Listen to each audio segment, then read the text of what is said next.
गुरु भक्ति योग।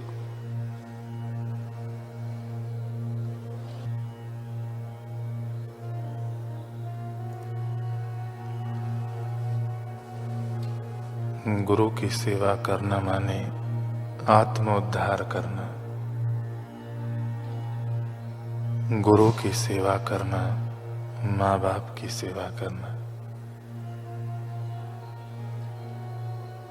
किसी भी चीज में अंधश्रद्धा होना यह अच्छी बात नहीं है, किंतु ईश्वर के साथ एकत्व स्थापित किए हुए गुरु के वचनों में अंधश्रद्धा रखना यह मोक्ष का मार्ग है।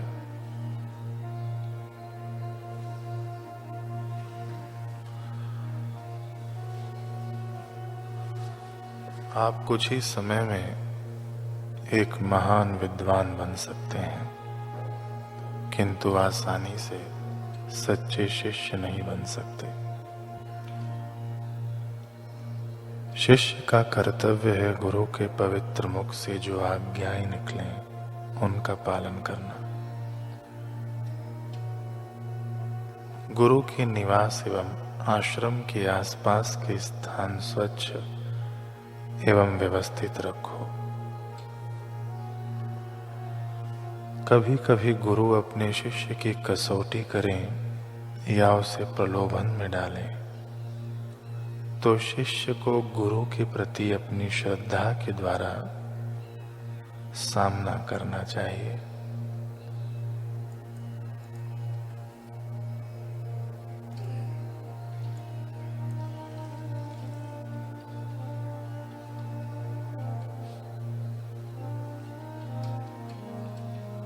इतिहास के कोश में कई भक्तों की गाथाएं दर्ज हैं।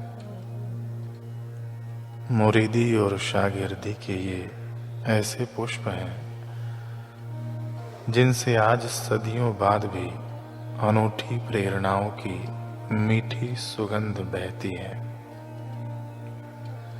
इन भक्तों ने अपने गुरु के संग कैसा अंतरंग रिश्ता निभाया, कितनी शिद्दत से ये अपने गुरु को याद करते थे, क्योंकि गुरु इनके खातिर प्रकृति के नियम तक पलट दिया करते थे।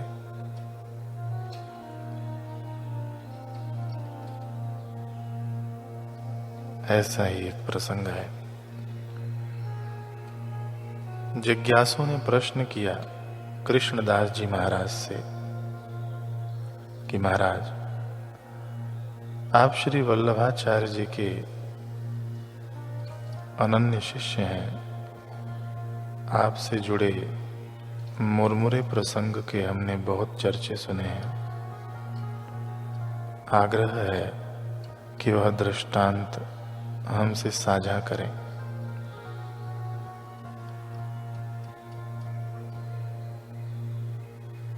भक्त कृष्णदास जी बोले, उस रात्रि मैं आचार्य श्री की चरण सेवा कर रहा था। बड़े ही सुखद व आत्मा को ठंडक देने वाले पल थे वे, जब एक साथ दो दो कृपाओं की वर्षा मुझ पर हो रही थी। जिज्ञासु ने कहा, चरण सेवा का अवसर मिलना यह कृपा तो समझ में आती है, पर दूसरी कृपा उन क्षणों में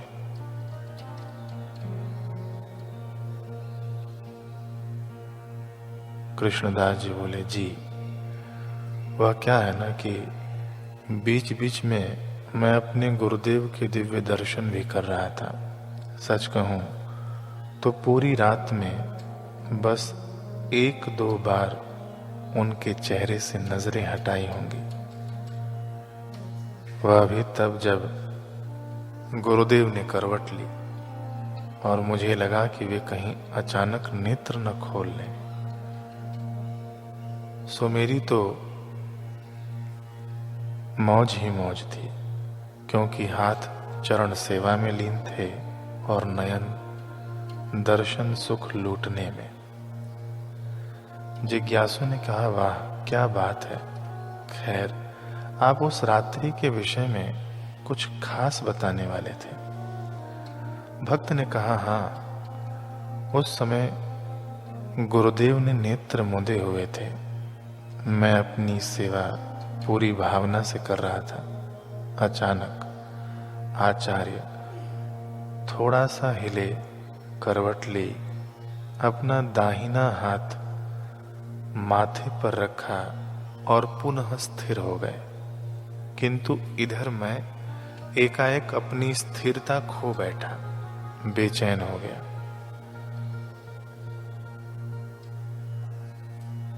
लेकिन क्यों?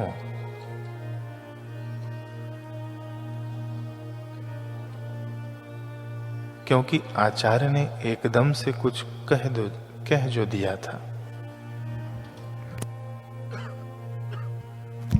जिज्ञासु ने कहा, क्या कह दिया था?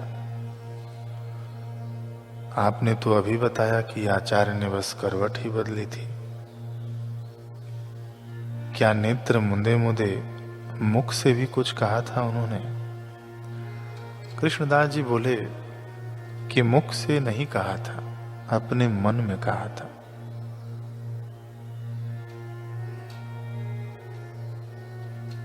जिज्ञासु हैरानी से पूछता है, क्या आचार्य ने मन में कुछ सोचा और आपके कानों में वह सुनाई दिया?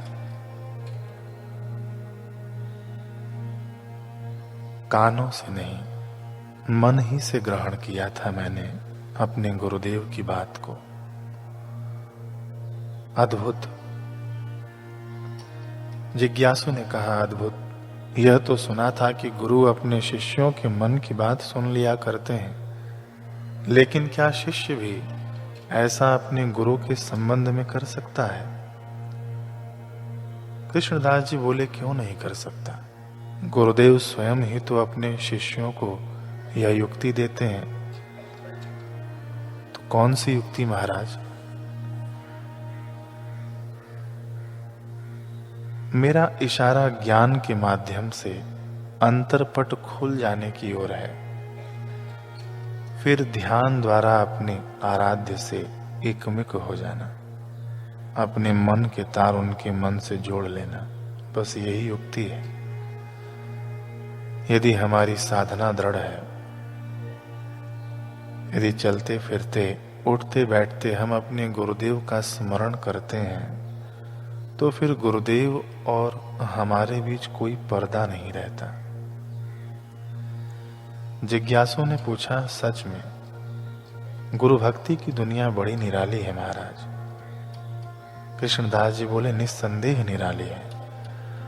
आप जब सुनने मात्र से इस सुगंध को महसूस कर पा रहे हैं, तो सोचिए जो इस सुगंधित वातावरण में सांस लेता होगा, उसका जीवन कैसा होगा।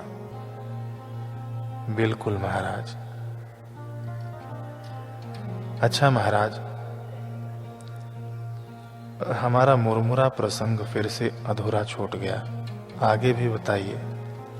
आखिर आपने अपने मन से आचार्य के मन की कौन सी बात सुन ली थी? कृष्णदास जी बोले, मुरमुरे की बात सुन ली। दरअसल आचार्य के मन में मुरमुरे खाने की इच्छा उत्पन्न हुई थी। सच कहूं तो हम शिष्यों को अपने साथ दिव्य खेल में शामिल होने का अवसर देने के लिए गुरुदेव जानबूझकर ऐसे विचार प्रकट किया करते हैं। नहीं तो उन भगवान को कहाँ किसी वस्तु की इच्छा या कामना। जिज्ञासु बोला, अभी हम मत कहिएगा कि इतनी रात को ही आपने मुरमुरों का बंदोबस्त करने की सोची। भक्त कृष्णदास जी कहते हैं, वो तो सोची ही थी, और सोचता भी क्यों ना।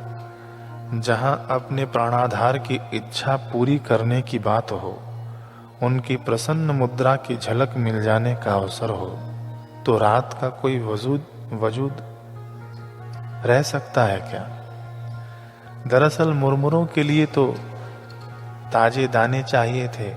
वे नदी के दूसरे किनारे पर ही मिल सकते थे। रात का समय था तो नाव मिलने की संभावना भी न के बराबर ही थी। जिज्ञासु ने कहा, तो इस कारण आपको रुकना पड़ गया होगा। कृष्णदास जी बोले, नहीं, मैं रुका नहीं, नदी में कूद गया। गुरुदेव की कृपा से जल्द ही तैरता तैरता मैं नदी के उस पार पहुंच ही गया। फिर खेत के मालिक को जगाया और विनती करके दाने देने के लिए मनाया। यह अलग बात है कि वह व्यक्ति दुगने भाव में माना, पर मेरा मकसद तो दाने लेना था, क्योंकि गुरुदेव की प्रसन्नता के अनमोल खजाने के आगे दुनिया के सारे मोल बौने हैं। फिर मैं वो दाने लेकर मुरमुरे बनाने वाले के पास पहुंचा, उसे भी जगाया और ताजे मुरमुरे बनाने के लिए आग्रह किया।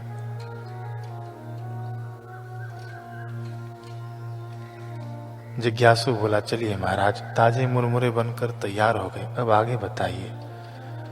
कृष्णदास जी बोले, अब गुरुवर तक इन ताजे मुरमुरों को ले जाने का प्रसंग आरंभ होता है।